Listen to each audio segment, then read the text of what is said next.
어젯밤 자정 가까운 시간에 설교를 부탁받았습니다. 뭐 할까 상당히 고민을 하다가 서너해 전에 대구 대봉교회에서 교육부 헌신 예배한다고 강사로 특강을 이렇게 부탁하시면서 정류 이상금 목사님에 대한 신학을 좀 소개해 달라라는 그런 말씀이 생각이 나서 제가 오늘은 정류 이상금 목사님의 그리스도론에 대해서 한번 말씀을 전하고 또 이상금 목사님의 신학을 소개하는 것이 좋겠다 생각을 하고 정류 이상금 목사님의 그리스도론에 대해서 제가 말씀을 드리려고 합니다. 이상금 목사님은 평생을 신약 성경을 연구한 신학자고 또 교회를 사랑하고 다양한 방면으로 국가와 민족과 교회를 위해서 수고하신 목회자이십니다. 이상금 목사님은 한창 목회자로 일하면서도 신약성경 주석을 다 완성하시고 학문적인 많은 활동을 통해서 신학을 교회의 신학이라고 이렇게 정의하시는 그런 위대한 신학자로 자리매김을 했다고 생각을 합니다. 그분은 현장에서 목회하셨던 목회자이셨고 신학대학에서 가르치면서 자신의 신학을 교회에서 몸소 실천하신 목회자이시기도 하십니다. 그래서 이상금 목사님께서 자신의 신학의 중심을 어떻게 잡았을까? 제가 이상금 목사님의 신학을 여러 해 동안 연구하고 공부하면서 이상금 목사님의 신학의 중심은 하나님의 섭리다라는 것을 제가 찾고 연구하게 되었습니다. 그런데 이상금 목사님의 신학의 중심인 섭리 신학의 그 터전은 다름이 아니라 예수 그리스도이시다라는 것을 깨닫게 되었습니다. 그래서 이상금 목사님의 신학의 절이 되는 그리스도를 예수 그리스도가 이상금 목사님에게 어떤 분이신가, 어떤 위치에 있는가라는 것은 대단히 중요한 질문인 것 같습니다. 그런데 이상금 목사님의 그리스도론을 연구하면서 그리스도론은 우리 인간의 죄의 문제와 십자가의 관계를 알지 못하면 결코 알지 못하는 그런 깊은 관련 속에 있다는 것을 알게 되었습니다. 그래서 인간의 죄의 문제와 십자가의 관계를 이상금 목사님은 대단히 자신의 신학의 중요한 근거로 삼고 있다라는 것을 생각하게 되었습니다. 그래서 저는 정류 이상금 목사님의 주석과 그리고 설교와 그리고 이분이 달라스 신학대학에서 연구하고 발표하신 박사학위 논문을 기본으로 해서 이상금 목사님의 저작에 나타나는 예수 그리스도는 과연 어떤 위치에 있는가라는 것을 생각하고 또 연구하고 공부하게 되었습니다. 그러면서 여기서 이상금 목사님이 이해하신 그리스도론이 어떤 신학적인 바탕 위에 있는가를 찾아봐야 되겠다 생각을 하게 되었습니다. 이상금 목사님의 박사학위 논문은 요한복음의 그리스도론과 대성불교의 불타론, 아주 어려운 두 주제를 함께 관련지어서 비교하고 연구하고 하신 그런 위대한 업적을 남기셨습니다. 그러면은 먼저 정류 이상금 목사님에게서 그리스도론은 어떤 위치에 있는가를 찾아보려고 합니다. 하나님의 섭리는 예수 그리스도 안에서 성취된다고 이상금 목사님은 그렇게 말씀하셨고요. 예수 그리스도의 섭리는 하나님의 섭리는 예수 그리스도가 중심에 있고 그리스도는 하나님의 섭리를 이해하는 터전이다 이렇게 말씀하고 있는 것을 보게 됩니다.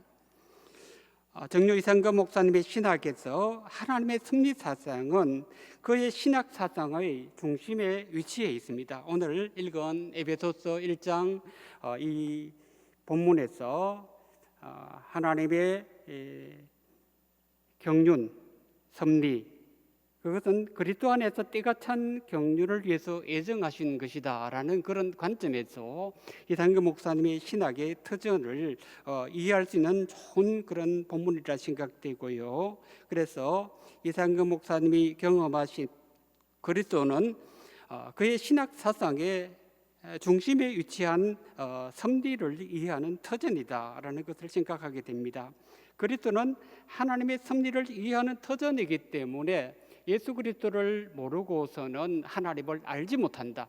예수 그리스도만이 유일한 하나님의 계시자이시고 유일한 터전이시기 때문에 예수 그리스도를 알지 못하면 결코 하나님을 알지 못하는 것이다라는 것을 생각하지 않을 수가 없습니다. 이상금 목사님은 바울 서신에 보면은 그리스도 안에서 안이라는 그런 말이 굉장히 많이 나타납니다. 그런데 이상금 목사님은 그리스도 안, 그러니까 헬라어로는 엔크리토란 그런 말인데 이 하나를 아주 중요하게 생각하셔서 신학 성서 주석에 엔크리토라는 특주를 마련하셔서 굉장히 신학적인 그런 논리를 이렇게 진술하고 있는 것을 보게 됩니다. 이 엔크리토는 바울의 애용구로서 그의 서신을 통해서 164회가 나타나며 옥중서신에 많고 특히 에베소서에서만도 30회 이상 사용되었다라고 말씀하시면서 이상금 목사님은 이 부분을 굉장히 연구를 많이 하셨습니다. 그렇고 그러시면서 그 특주에 보면은 창세 전의 예정에서 시작하여 그 실현인 부르심을 통하여 그 완성인 무궁한 기업의 축복에 이르기까지 영혼과 영혼을 통하는 이 중대한 섭리는 철두철미하게 엔크리토에서 있을 수 있는 이 일이다라고 이렇게 밝혀줍니다.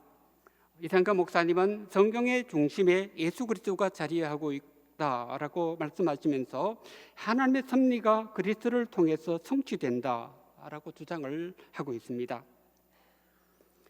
그러면서 그리스도론적인 관점으로 그런 안목으로 하나님의 섭리를 이해할 때만이 하나님을 바르게 이해할 수 있고 그럴 때만이 하나님을 온전하게 믿을 수 있다라고 이렇게 주장을 하고 있습니다. 그렇기 때문에 정유 이상금 목사님 그리스도 인식의 중심에는 십자가가 대단히 중요한 위치에 있다라는 것 생각하지 않을 수가 없습니다. 정유 이상금 목사님은 십자가를 바라보며라는 설교에서 구약 성경을 신약 성경의 예언이며 준비이며 그림자라고 그렇게 설명을 하고 있습니다.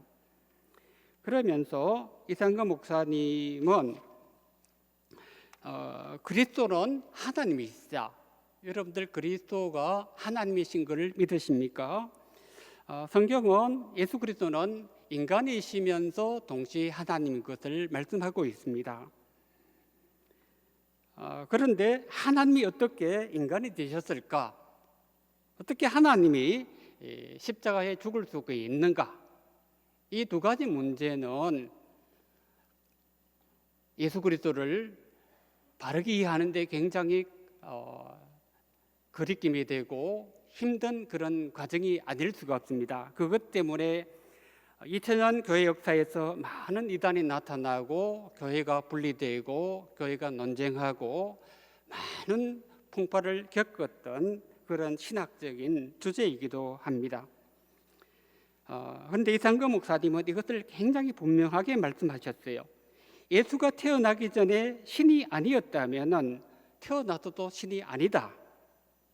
성육신 하기 전에 하나님이라면 태어나서도 하나님이시다라는 말로 성육신 이전의 예수의 신성과 성육신하신 예수 그리스도의 신성의 연관성을 이렇게 연관지어서 말씀하고 있는 것을 보게 됩니다. 그리스도의 대속은, 그러니까 대속이라는 것은 십자가에서 죽으셨을 때에 예수님께서 자신의 죄 때문이나 자신의 실수 때문에 죽으신 것이 아니라 다른 사람을 위해서, 즉 우리들을 위해서 죽으셨다라는 것이 신약 성경이 말하는 예수의 대속적인 죽음, 속죄 죽음인데, 이 대속은 두 가지 관점에서 이상근 목사님은 말씀하고 있습니다. 첫째는 성육신이고 특별한 죽음이다, 그렇게 말씀하고 있습니다. 그러니까 여러분들 대통령이 지금 오신다 그러면은 우리 교회 물론 뭐 신자라면은 모르지만은 아무데나 이렇게 앉겠습니까? 뭐 여기 와가지고 먼저 바로 사람들이 와서 대통령 앉은 자리를 마련하고 또 주위에 어떤 사람이 앉을지를 점검하고 그렇게 해서 대통령의 신변을 보장하지 않겠습니까? 그런데 예수님은 성육신 할 때 마구간에서 인간의 몸으로 아주 초라한 말구유에 태어나셨습니다. 하나님의 보호자를 버려두시고 인간이 되신 예수 그리스도의 속죄, 그 성육신은 바로 예수 그리스도의 대속의 죽음을 준비하는 과정이기 때문에 예수의 그 낮아짐, 가장 비하의 표상이 바로 성육신이다라는 그런 관점에서 이해하시면서, 그리고 두 번째로는 그의 특별한 죽음, 즉 십자가에 죽으신 죽음. 십자가 죽음은 그 당시만 하더라도 모든 사람이, 모든 사형수가 죽을 때 죽는 죽음이 아니라 특별, 가장 흉악하고 가장 참 인간답지 못한 사람을 처형할 때 죽이는 그런 죽음인데, 그 죽음을 통해서 예수 그리스도의 속죄의 죽음, 대속이 성취되었다라고 두 가지 관점에서 이상근 목사님을 말씀하시는데, 이 이상근 목사님의 이런 신학적인 논리는 보이틀러라는 유명한 신학자의 논리와 굉장히 유사하고 또 이 맥을 같이 하고 있는 것을 보게 됩니다. 보이틀러는 요한복음 5장 21절부터 23절을 주석하면서 요한의 그리스도로는 빌립보서 2장 6절부터 11절, 즉 빌립보서 2장 6절부터 11절은 예수 그리스도의 본질에 대해서 가장 잘 말하고 있는 신약 성서 부분이거든요. 그래서 학자들은 모든 성경 중에서 가장 중심되는 구절이 이것이다라고 말씀하시는데, 여기에서 이 보이틀러는 이 두 본문을 대조하면서 바울 전서가 일치하는 그 부분을 요한복음에서 찾고 있습니다. 그러면서 그는 그리스도의 속죄의 죽음이 가진 구원론적인 의미를 밝혀주면서 요한복음에 나타난 그리스도론에 대한 그런 관점을 굉장히 잘 설명을 하고 있습니다. 그런데 이상근 목사님은 이 부분을 주석하면서 초기 교회의 그리스도론의 전성을 이어받아 바울의 그리스도론과 아주 이렇게 밀접하게 연관지으면서 그리스도에 대한 의미는 그의 신학 사상 전개에서 뿐만 아니라 그의 전 생애를 지배하는 중요한 토대이기도 하다라는 그런 관점에서 이상근 목사님은 예수 그리스도의 이 속죄 죽음을 구원론과 연관지어서 말씀하고 있는 것을 보게 됩니다. 그러면 두 번째로 정육 이상근 목사님의 저작과 설거에 나타난 그리스도와 십자가가 어떤 관계가 있는가를 살펴볼 텐데, 세 가지 관점에서 제가 생각을 합니다. 먼저 인간의 죄 문제와 십자가, 두 번째는 인간 구원과 십자가, 세 번째 갱신된 삶과 십자가. 이 세 가지 관점에서, 여러 가지 관점이 있습니다만은 저는 이 세 가지 관점에 국한해서 정육 이상근 목사님은 십자가와 예수 그리스도를 어떻게 이해했는가를 생각해 보고자 합니다. 먼저 인간의 죄 문제와 십자가. 이상근 목사님은 예수 그리스도의 죽음을 대속의 관점에서 보았습니다. 자기의 죄 때문에 죽을 운명 앞에 서 있는 인간이 예수의 속죄 죽음을 통해서 구원을 얻었다는 그런 관점에서 이상금 목사님은 예수의 십자가 죽음을 인간의 죄 문제 해결을 위한 죽음으로 이렇게 말씀하고 있습니다. 예수의 십자가는 그리스도와 그리스도인을 이어주는 끈이다. 그러니까 예수의 십자가가 없이는 예수와 나는 아무런 관련이 없다는 겁니다. 그러니까 예수 그리스도의 십자가가 우리를 구원하는 터전이고 하나님과 나를 이어주는 그런 다리다라는 것을 여기서 볼 수가 있습니다. 그런 관점에서 보면은 요한복음 1장의 나다나엘이 예수 그리스도로부터 이렇게 들은 말씀, 인자 위로 천사가 오르락내리락 하는 것을 보리라, 그렇게 말씀하시지 않습니까? 그리고 베델에서 야곱이 꿈에 천사들이 사닥다리 위로 오르락내리락 하는 것을 보지 않습니까? 이런 관점, 예수 그리스도는 하나님과 인간을 이어주는 끈인데 그 끈은 예수 그리스도께서 친히 십자가의 제물이 되심으로 하나님과 인간을 이어주는 그런 사닥다리가 되었다라는 그런 관점에서 예수 그리스도의 십자가를 이해하게 되는 것입니다. 사도행전 2장 38절에 보면은 누가도 너희가 회개하여 그 예수 그리스도의 이름으로 세례를 받고 죄 사함을 받아라라는 베드로의 선포를 통해 죄 용서가 예수의 이름으로 이루어짐을 말하고 있는 것을 보게 됩니다. 예수 그리스도에 의해서 이루어지는 죄 용서의 권능은 분명히 예수 그리스도의 십자가를 통해서만이 이루어지는 것이고, 이것은 속죄의 장소고 또 평화를 이루어지는 장소이며, 이 예수 그리스도의 십자가는 교회의 출발점이기도 하다라는 그런 관점에서 이상금 목사님은 예수 안에서 참된 죄 용서가 이루어진다라는 그런 관점에서 말하고 있는 것을 보게 됩니다. 그리고 두 번째로 인간 구원과 십자가에 대한 말씀을 하겠습니다. 십자가가 인간 구원을 위해서 절대적인 위치에 있는데, 이 십자가는 인간 구원의 시금석이 되고 십자가 구원에 따라오는 자유는 그리스도의 속죄 죽음에 파생된 그런 산물이다라는 관점에서 생각을 하게 됩니다. 그 말씀은 히브리서 9장 28절을 주석하신 이상금 목사님의 그 주석서에서 자세하게 나타나는데, 예수의 십자가 사건이 그리스도론의 출발점이다라는 그런 관점에서 이상금 목사님은 말씀하고 있습니다. 그러면서 이상금 목사님은 이 십자가뿐만 아니라 예수 그리스도의 부활은 그리스도의 신성을 드러내는 가장 중요한 사건이다, 이렇게 말씀하고 있습니다. 이런 관점에서 보면은 고린도전서 15장에 보면은 예수는 모든 신자들의 부활의 첫 열매가 되었다라는 그 바울의 부활 논리와 굉장히 밀접하게 연관된다라는 생각을 하게 되고요. 이상금 목사님은 구원사의 성취라는 측면에서 예수의 신성을 말하면서 이 예수 그리스도의 속죄 죽음과 부활이 신자의 구원의 근거가 됨을 지적을 하고 있는 것을 보게 됩니다.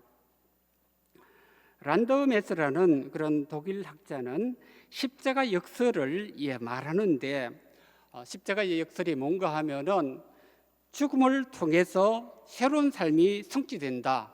이거는 역설이 아니고서는 인간의 어떤 원리는 이해할 수 없는 그런 원리다. 그런 관점에서 이것은 역설로 많이 이해할 수 있는 것이다라고 말하면서 구원론의 근거로 십자가의 역설을 주장을 하고 있습니다.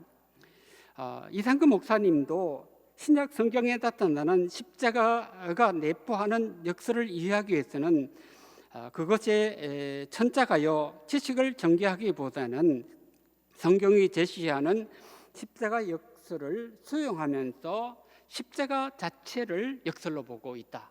그러니까 이상금 목사님은 최근에 독일 바울 신학으로 굉장하게 이렇게 주목을 받고 있는 란드메스가 주장하는 이런 원리를 이미 오래전에 십자가 자체가 신학의 역설이다, 구원론의 역설이다라는 그런 관점에서 이상금 목사님은 이렇게 자신의 신학을 전개하는 것을 보게 됩니다. 이런 점에서 이상금 목사님은 예수의 십자가 죽음의 의미를 자신의 신학적인 안목으로 대속의 죽음이라는 관점으로 표현을 하고 있습니다. 예수 그리스도의 속죄 죽음이 없이는 어떤 인간도 하나님께서 선물하신 속죄 은혜를 누리지 못하고 죄악 가운데서 죽을 수밖에 없다. 그래서 예수의 죽음은 그리스도를 이해하는 단초다, 이렇게 관점에서 이야기합니다. 그러니까 예수 그리스도의 죽음을 모르고서는 하나님의 구원도 알지 못하고 예수 그리스도도 알지 못한다는 겁니다. 그런 관점에서 예수 그리스도의 이 속죄 죽음이 우리에게 얼마나 중요한 사건인가, 우리를 구원하시기 위해서 예수님께서 친히 십자가의 제물이 되셨고 그것을 하나님께서는 순종으로 보셨어 하나님의 모든 백성들, 모든 피조물과 하늘에 있는 천사들도 예수 그리스도를 주로 시인하며 경배하게 하고 예배하게 하시는 귀한 그런 신학적인 어떤 논리를 빌립보서 2장 6절부터 11절에서 말씀하고 있는데, 이상금 목사님은 이런 것을 굉장히 잘 이렇게 정리하고 있는 것을 보게 됩니다. 세 번째로 갱신된 삶과 십자가, 이 관점에서 제가 또 말씀을 드리도록 하겠습니다. 오늘날 교회 현실과 신자들의 삶에서 십자가는 어떤 의미가 있는가? 교회는 지금 많은 세속주의 물결 앞에서 위축되고 또 위기를 당하고 있습니다. 이상금 목사님은 설교하실 때 십자가와 속죄에 대한 설교를 굉장히 많이 하셨습니다. 십자가와 속죄는 자주 하신 설교 내용 중에 로마서 12장 1절에서 너희 몸을 하나님이 기뻐하시는 거룩한 산제물로 드리라, 이는 너희의 드릴 영적 예배니라, 굉장히 강조하셨던 설교를 저도 굉장히 자주 들었던 그런 기억이 납니다. 정유 이상금 목사님의 그리스도론의 장점은 바로 여기에 있는 것 같습니다. 예수 그리스도의 죽음을 그 죽음 자체로, 또 더 나아가서 우리들의 구원을 이루시는 하나님의 은혜로 여기서 그친 것이 아니라 예수 그리스도의 죽음을, 십자가 죽음을 성도의 성화된 삶과 연결시킨다, 이런 관점에서 이상금 목사님의 신학에 굉장한 큰 장점이 있는 것이 아닌가 생각을 합니다. 이상금 목사님은 가장 높은 단계의 인생 조건을 그리스도와 함께 십자가에 못 박혀 죽었다라는 사실을 체험하는 것이다, 그렇게 말씀하고 있어요. 그리스도의 십자가와 관련된 삶을 가장 높은 단계의 삶의 조건으로 그는 말하고 있습니다. 이 설교는 3단계 인생에 대한 설교에서 그렇게 말씀하셨습니다. 정유는 십자가에서 이루어진 대속의 죽음에 대한 체험을 그리스도인이 가질 수 있는 영적인 깨달음의 단계, 즉 가장 고상하고 높은 단계의 신학의 어떤 삶이라고 그렇게 정의하고 있는 것을 보게 됩니다. 성화된 삶을 위해서 반드시 율법이 필요하다라고 말씀하셨습니다. 그래서 성화된 삶은 하나님 나라 확장의 도구가 되고 선교를 위한 올바른 길이 된다라는 그런 관점에서 말씀하시면서 무지의 옷을 벗어야 한다, 그리고 성경을 연구해야 된다라고 그렇게 말씀합니다. 그만큼 이상금 목사님은 성도의 삶에 대한 강조를 굉장히 많이 연구하시고 많이 선포하셨고 또 신학교에서 가르치신 것을 보게 됩니다. 큰 세 번째입니다. 그러면은 정조 이상금 목사님의 그리스도론은 어떤 뜻이 있는가, 그 평가에 대한 말씀을 제가 드리려고 합니다. 정유 이상금 목사님의 십자가 이해는 그리스도인의 삶이 하나님과 사람 앞에서 올바름에 이르기를 바라는 강한 희망이 담겨 있습니다. 그래서 성경에 나타난 교훈을 그리스도인의 생활에 반영시켜 산 교훈으로 만들어야 될 것을 역설하셨습니다. 이상금 목사님은 또한 예수 그리스도는 하나님이다라는 사실을 받아들이고 이것을 선언한 데서 복음이 시작된다, 그렇게 말씀하셨습니다. 그렇게 말씀하실 정도로 예수 그리스도를 중시한 그런 신학자이기도 합니다. 그래서 이런 여러 가지 말씀들을 이렇게 보면서 이상금 목사님의 신학의 장점이 뭔가 라는 것을 제가 이 글에서 나타난 것을 세 가지로 보면은 예수 그리스도를 통해서 하나님의 섭리를 이해할 수 있다. 그리고 그리스도에 철저하게 하나님 섭리가 연결되어 있다. 그 중심은 예수 그리스도의 십자가이다. 그런 세 가지 관점으로 요약을 하고요. 정유는 이상금 목사님은 예수의 죽음이 내포하는 의미를 구원론적인 면으로 해석합니다. 그런 점에서 정유 이상금 목사님의 그리스도로는 초기 교회 신앙 고백과 맥을 같이 하는 그런 관점에서 정통 신학을 이어받고 초기 교회 신자들의 고백, 성서 저자들의 그 신학적인 그런 기록과 연결되고 있다라는 것을 생각을 하게 되고요. 그러면서 예수 그리스도의 십자가가 이상금 목사님의 신학에 굉장히 중요한 중심 부분이 있는데, 이 십자가는 인간의 죄 문제가 십자가를 통해 해결되었다는 것을 주장을 하면서 이상금 목사님은 세 가지 관점으로 이 십자가의 의미를 설명을 합니다. 만민의 죄를 대속하신 대속, 그리스도의 공로로 죄사함 받음, 세 번째로 그리스도인의 생활의 기반, 그렇게 말씀하고 있어요. 그러니까 이 세 가지에서 제가 볼 때는 더하고 뺄 게 아무것도 없이 굉장히 중요한 것들을 잘 파악하시고 아주 정연하게 요약한 것이 아닌가, 그렇게 생각을 합니다. 정유 이상금 목사님에게서 구원의 은총은 오직 은혜입니다. 이 은혜는 그리스도의 십자가 위에 근거를 두고 있고 구원과 자유함과 평화로 나타난다라고 생각을 합니다. 그래서 이런 것들이 그리스도의 속죄 죽음과 관련됨을 강조하는데, 여기에서 이상금 목사의 그리스도로는 구약과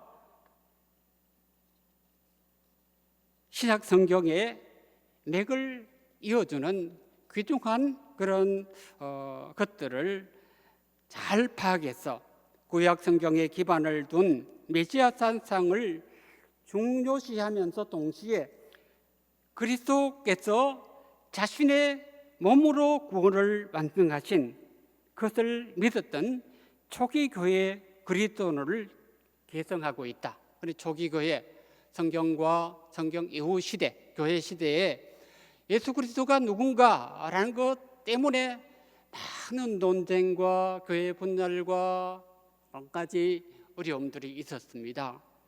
그러니까 우리가 지금은 예수님은 그리스도이시다라는 것을 어렵지 않게 고백하지만은 이것 때문에 무수한 많은 피를 흘렸던 초기 교회 순교사를 보게 됩니다.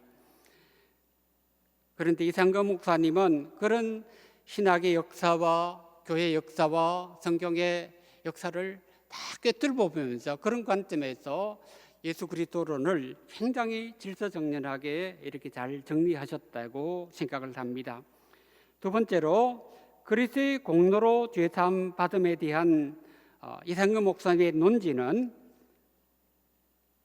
예수의 빈무덤에서 찾고 있습니다. 예수의 부활을 신앙의 가장 핵심된 사건으로 강조한 데서 찾을 수가 있습니다. 그리고 예수님의 빈무덤, 예수님께서 부활하셨다라는 것을 인간의 논리로, 과학의 논리로 찾을 수가 없습니다. 그러나 성경은 예수의 빈무덤 그 모습을 통해서 예수의 부활을 증거하고 있고, 제자들과 초기교회 여러 정훈자들을 통해서 예수의 부활을 우리의 신앙의 가장 중요한 요소로 이렇게 정리하고 있는 것을 보게 됩니다. 그런 관점에서 그리스도로 인해 생활의 기반은 갱신된 그리스도의 모습을 통해서 갱신된 성도의 삶을 살아가는 그런 데서 이런 갱신된 삶과 십자가 문제를 그리스도론에 기초한 성도의 거룩한 삶으로 연결시키는 데서 이상금 목사님의 신학에 장점이 있는 것이 아닌가 생각을 하게 됩니다. 그래서 정류는 그리스도를 정적인 사고로만 이해하고 그냥 책상 앞에 이렇게 연구하고 책상 물림으로 끝낸 것이 아니라, 그렇게 이해한 것을 삶의 진리로 연결시키기 위해서 노력하셨고, 그것을 가지고 교회에서 선포하시고 신학교에서 가르치시는 데서 이상금 목사님의 기독론에 큰 장점이 드러난다, 이렇게 생각을 합니다. 그래서 이상금 목사님은 성도의 성화된 삶과 예수 그리스도가 연결되지 않으면은 우리가 아는 그리스도는 우리에게서 죽은 그리스도이시다 라고 그렇게 말씀하고 있습니다. 그러면서 이상금 목사님은 신학의核心은 그리스도의 부활에 참여하는 것이다. 그런데 부활에 어떻게 참여하는 것일까 생각을 하게 되는데, 부활에 참여하는 것을 최고의 삶의 극치로 이렇게 이상금 목사님은 정의를 하고 있습니다. 우리는 이런 관점에서 우리가 어떻게 예수 그리스도의 부활에 참여할 것인가, 우리는 이런 질문을 늘 하게 되고 이런 숙제를 안고 살아갑니다. 그건 왜냐하면 이상금 목사님도 교회 한 일꾼이고 초기 교회 때부터 가르쳐온 그런 말씀을 배워서 익히고 연구하고 실천하고자 한 분의 성도이고, 그것을 또한 가르친 우리의 선생님이기 때문에 그 가르침을 받아서 이어가야 할 우리들은 어떻게 부활의 열매에 참여할 것인가 라는 것을 늘 숙제 삼아서 살아가야 돼요. 그것은 바울도 고린도전서 15장에서 예수님은 부활의 첫 열매이다 라고 말씀하신 것이 아니라 첫 열매이고 우리들도 그 부활에 참여한다라는 것을 분명히 말씀하셨기 때문에 그렇습니다. 여러분들은 그리스도의 부활에 참여하기를 원치 않으시면 이것을 기도하면 안 하셔도 되고 그것을 무시하셔도 됩니다. 그러나 부활에 참여하기를 원하고 부활의 첫 열매이신 예수 그리스도를 나의 주 나의 하나님으로 믿고 의지하고 그분의 가르침대로 살기를 원하신다면 이 부활에 참여하기 위해서 부활의 첫 열매이신 예수 그리스도께서 가르쳐 주신 그 부름의 길로 나아가야 될 그런 사명자로서의 삶을 살아가야 할 것입니다. 정육 이상금 목사님은 십자가를 통한 그리스도의 구원 사역을 그래서 대단히 강조하고 있습니다. 그래서 그리스도의 수도의 참된 가르침을 교회에서 실현하는 길은 십자가 이외에는 어떤 다른 아무것도 없다고 그렇게 말씀하고 있습니다. 그만큼 이상금 목사님은 십자가를 중조시하시고 이것에 자신의 신학의 중심을 두셨고 가르침과 설교의 가장 핵심으로 말씀하신 것이 이렇게 설교집이나 주석이나, 제가 1971년도부터 대구제일교회에 출석을 했는데 제가 들었던 설교 내용의 가장 핵심도 예수 그리스도의 십자가가 아닌가 그렇게 생각을 합니다. 여러분들도 바울께서 가르쳐 주셨고 이상금 목사님께서 다시 가르쳐 주신 이 십자가의 길로 나아갈 때 부활의 첫 열매에 참여하는 그런 위대한 사명자로서의 길을 포기하지 말고 끝까지 승리하며 달려가는 귀한 우리 대구제일교회 성도님들 다 되시기를 바랍니다. 기도하겠습니다. 하나님 아버지, 은혜를 감사합니다. 지금은 여러모로 위기의 시대고 어렵고 힘든 고난의 시간입니다. 그렇지만은 초기 교회 때부터 그리스도를 나의 주 나의 하나님으로 믿고 섬기기 위해서 고난과 어려움을 포기하지 않고 묵묵히 사명자의 길을 걸어왔던 우리 신앙의 선배들의 길을 따라가면서 힘들고 어렵지만 하나님 안에서 자유하고 그리스도께서 부르신 부르의 상을 향해서 묵묵히 나아가고자 하는 우리 대구제일교회 박창훈 목사님, 그리고 여러 목사님들, 장로님들, 또 권사님들, 안수 집사님들, 모든 재직들, 성도님들 기억하여 주시고 이 교회가 말씀 안에 굳건하게 서서 말씀의 터전 위에 승리하는 귀한 교회 되도록 은혜로 인도해 주시고 부름의 길로 저희들을 불러주셨사오니 끝까지 주님 앞으로 나아가며 부활의 첫 열매 되신 예수 그리스도를 늘 마음의 중심에 모시고